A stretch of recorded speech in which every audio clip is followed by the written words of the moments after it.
Next हम properties of union and intersection study करते हैं। ये प्रॉपर्टीज बहुत ज़्यादा इंपॉर्टेंट हैं नेक्स्ट एक्सरसाइज करने के लिए, इसलिए ये ज़रूरी है कि आप इनको याद रखें। पहली प्रॉपर्टी है A union B is equal to B union A। ये property commutative property of union कहलाती है। सेकंड प्रॉपर्टी इंटरसेक्शन के हवाले से है A intersection B is equal to B intersection A। ये कम्यूटेटिव प्रॉपर्टी ऑफ इंटरसेक्शन कहलाती है। जिस तरह ये कम्यूटेटिव प्रॉपर्टी ऑफ यूनियन थी, second commutative property of intersection है। नेक्स्ट है A union within bracket B union C और within bracket A union B union C। ये property associative property of union कहलाती है।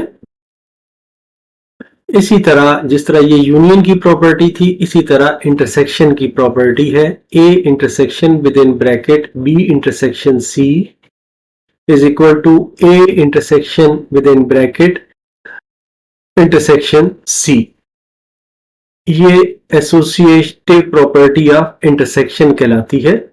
तो दो properties commutative हो गई और दो प्रॉपर्टीज एसोसिएटिव हो गई with respect to union and intersection.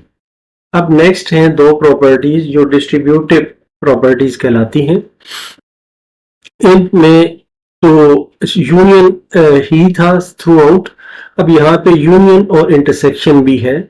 तो A union B intersection C is equal to A union B intersection A union C। ये distributive property of union over intersection कहलाती है। नेक्स्ट प्रॉपर्टी है distributive property of intersection over union. ये property है A intersection B union C is equal to A intersection B union A intersection C। इसके बाद दो De Morgan's law हैं। A union B complement या dash is equal to A dash intersection B dash. ये अगर आप गौर करें तो यहाँ पर यूनियन है और यहाँ पर इंटरसेक्शन है, ये चीज आपको याद रखनी है। इसी तरह सेकंड डिमॉर्गन्स लॉ है A इंटरसेक्शन होल कॉम्प्लीमेंट, यहाँ पर यूनियन था, यहाँ पर अब इंटरसेक्शन आ गया, is equal to A complement union B complement. जिस तरह इस पहले वाले लॉ में यूनियन तब्दील हो गया था इंटरसेक्शन से, यहाँ पर इंटरसेक्शन तब्दील हो गया है यूनियन से। अगेन मैं ये कहूँगा कि ये बहुत इंपॉर्टेंट प्रॉपर्टीज हैं जो आपको याद रखनी है ताकि आप आने वाली एक्सरसाइज को आसानी से कर सकें। नेक्स्ट हम डिमॉर्गन्स लॉज का प्रूव करते हैं। पहले हम पहले लॉ का प्रूव करते हैं जो है A union B whole complement is equal to A complement intersection B complement. तो हम लेते हैं let X is a member of A union B whole complement. तो ये इंप्लाई करेगा कि X is not a member of A union B। अगर A union B dash का होल डैश का मेंबर है तो A यूनियन B का ये मेंबर नहीं हो सकता, which means कि X is not a member of A and X is not a member of B। इन दोनों में मेंबर नहीं होगा तब ये A यूनियन B का मेंबर नहीं होगा, which means X is a member of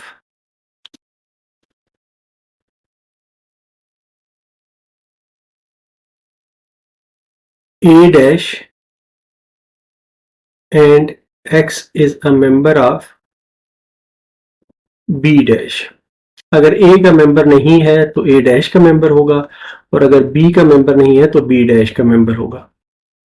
और अगर ये दोनों का मेंबर है तो इसका मतलब है X is a member of A dash intersection B dash. अब क्योंकि x एक आर्बिट्रेरी नंबर हमने लिया है, ये कोई भी नंबर हो सकता है, तो जो A यूनियन B का मेंबर है, तो इसलिए हम ये कह सकते हैं कि A यूनियन B के तमाम मेंबर्स जो हैं ये A dash intersection B dash के मेंबर्स हैं। तो ये इंप्लाई करता है कि A union B whole dash is a subset of A dash intersection B dash। इसे हम इक्वेशन 1 कह देते हैं। अब हम दूसरी तरफ सपोज करते हैं, let x is a member of A complement intersection B complement। तो ये इंप्लाई करता है कि x is a member of A dash and x is member of B dash, implies x is not member of A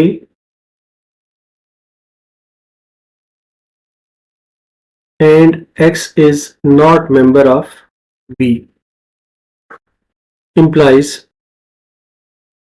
x is not a member of A union B। अगर दोनों में नहीं है, A और B दोनों में नहीं है ये मेंबर है, तो A यूनियन B का भी ये मेंबर नहीं होगा, which implies x is a member of A union B whole complement. तो ये इंप्लाई करता है कि A dash intersection B dash जो है ये सबसेट है A union B whole dash का। A dash intersection B dash is subset of A union B whole dash। ये इक्वेशन 2 है।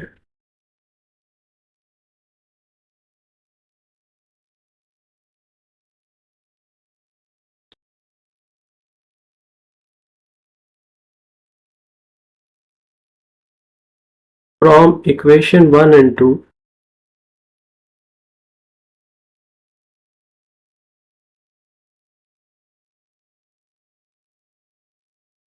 we have, अगर दोनों एक दूसरे के सबसेट हैं तो इसका मतलब है कि ये बराबर हैं एक दूसरे के। A union B dash is equal to A dash intersection B dash. ये हमारा पहला डिमॉर्गन्स लॉ है जिसे हमने प्रूव किया है। सेकेंड डिमॉर्गन्स लॉ ये है कि A intersection B whole complement is equal to A complement union B complement. तो इसको हम प्रूव करने के लिए करते हैं, let X is a member of A intersection B और कॉम्प्लीमेंट। अगर A इंटरसेक्शन B कॉम्प्लीमेंट का मेंबर है तो ये A इंटरसेक्शन B का मेंबर नहीं हो सकता। X is not a member of A intersection B, implies not a member। X is not a member of A or X is not a member of B। ये imply करता है कि X is a member of A dash और X is a member of B dash। ये imply करता है कि X is a member of, अगर दोनों में से किसी एक का मेंबर है तो इसका मतलब है कि यूनियन का, इन दोनों की यूनियन का मेंबर होगा A dash union B dash का मेंबर होगा। अब X कोई एक मेंबर है A intersection B whole dash का, तो इसका मतलब है कि जितने भी मेंबर्स होंगे A इंटरसेक्शन B डैश के, वो A dash union B dash के भी मेंबर्स होंगे। तो इसका मतलब ये हुआ कि A intersection B whole dash is a subset of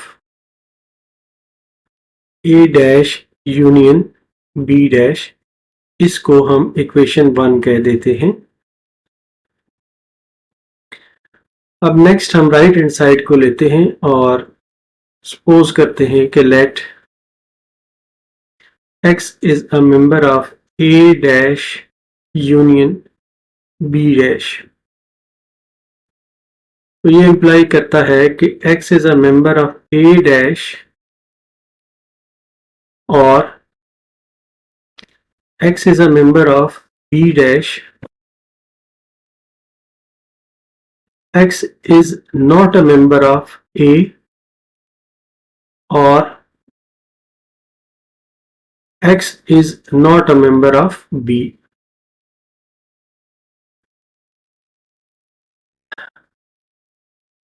अगर ये इन दोनों में नहीं है तो इसका मतलब ये हुआ, दोनों में से किसी एक में नहीं है, सॉरी, तो इसका मतलब ये हुआ कि ये इसके इंटरसेक्शन का मेंबर भी नहीं होगा। अगर ये इसके दोनों के इंटरसेक्शन का मेंबर नहीं है तो इसका मतलब ये है कि ये इनके कॉम्प्लीमेंट का मेंबर होगा। तो ये इंप्लाई करेगा कि A dash union B dash is equal to A intersection B whole complement. इसको हम इक्वेशन 2, सॉरी यहां पर सबसेट लिखेंगे। A complement union B complement is a subset of A intersection B whole complement। तो अब ये दोनों एक दूसरे के सबसेट हम लिख रहे हैं। तो फ्रॉम इक्वेशन 1 and 2